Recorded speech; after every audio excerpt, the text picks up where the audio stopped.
El estancamiento de las propuestas sobre bicameralidad. En septiembre, el presidente Martín Vizcarra ha invocado una cuestión de confianza, un mecanismo constitucional que busca justamente desencadenar la disolución de la legislatura en torno a este tipo de iniciativas.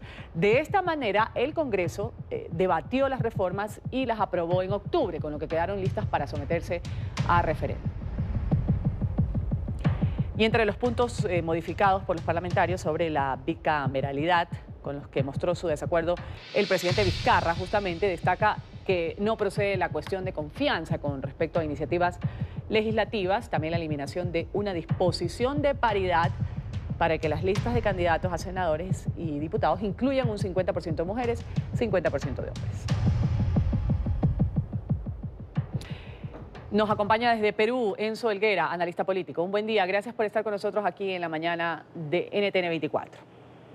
Buenos días, Ruth. Muchas gracias a ti por la invitación y aprovechar en saludar a tu público, tu audiencia en toda Latinoamérica y Estados Unidos. Gracias por estar aquí. Justamente la pregunta primera que quiero hacerle después de todo lo que se ha planteado modificar es en qué mejora el acontecer político bastante congestionado en Perú, con todo lo que ha sucedido y con lo que ha sido aprobado o estudiado.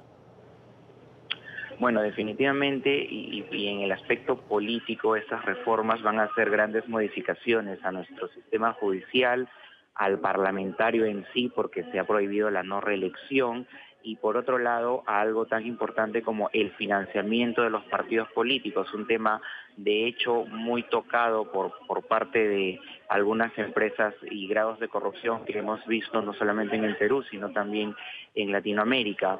Y finalmente o políticamente esto le va a dar a Vizcarra una vigencia, porque recordemos de que él ha sido el vicepresidente quien asumió el cargo tras la renuncia de Pedro Pablo Kuczynski, y evidentemente la fuerza política de promover estas reformas ha tenido que ser a través de un referéndum para poder tener el espaldarazo o la aplicación de la popularidad en apoyo a este presente referéndum.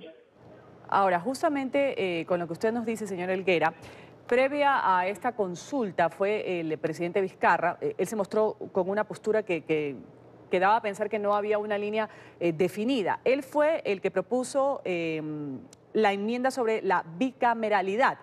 Luego, dicen muchos analistas, se mostró bastante contrario a la idea por considerar que los cambios realizados por los parlamentarios sobre este punto en particular no estaban en consonancia con su planteamiento, el que él había hecho. ¿Qué quedó de todo esto? Claro, la situación que ocurrió fue lo siguiente: el Parlamento, al tener las dos cámaras, evidentemente era el tema correcto para poder tener una Cámara de Senadores que iba a ser más experimentada y más pensante referente a las normas que normalmente se aprueban en el Parlamento unicameral como lo tenemos actualmente. Sin embargo, cuando se plantea esta moción, es el Congreso de la República, cuya mayoría es de la oposición al presidente Vizcarra, empezó a colocar ciertas normas internas que desfiguraban la naturaleza de la bicameralidad. Por ejemplo, uno de los temas que se podía tratar a través de esta segunda cámara era el tema de no poder plantear la cuestión de confianza, que es el mecanismo que utiliza el gobierno cuando tiene un parlamento totalmente contrario, políticamente contrario a cualquier medida que el Ejecutivo quiera sacar con la finalidad de sabotearlo, como por ejemplo traer abajo su propio gabinete, que es algo que ya se había hecho o que ya le habían hecho al anterior presidente Pedro Pablo Kuczynski. El órgano, la reestructuración que se ha puesto aquí del órgano que nombra y destituye a los jueces fiscales, ¿qué tan necesario era en Perú cuando se supo que hubo pues toda una situación de casos de corrupción que se habían presentado en el sistema judicial particularmente? Por supuesto, en este aspecto era el tema muy importante y muy trascendental, porque el grado de corrupción se terminó haciendo público a través de grabaciones de audios que se empezaron a filtrar vía medios de comunicación, y toda la ciudadanía se terminó de indignar porque era un acceso a la justicia de acuerdo a ciertas preventas económicas.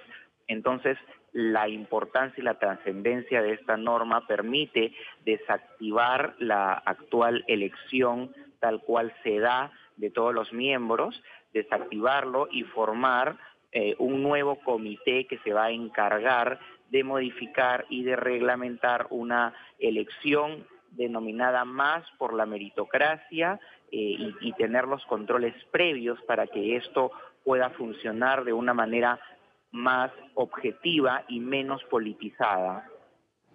Vamos a agradecer al analista político Enzo Helguera, hablándonos un poco sobre lo que se dio este fin de semana en Perú, estas reformas, estas modificaciones. Gracias y un buen día para usted. Buen día, gracias a ti.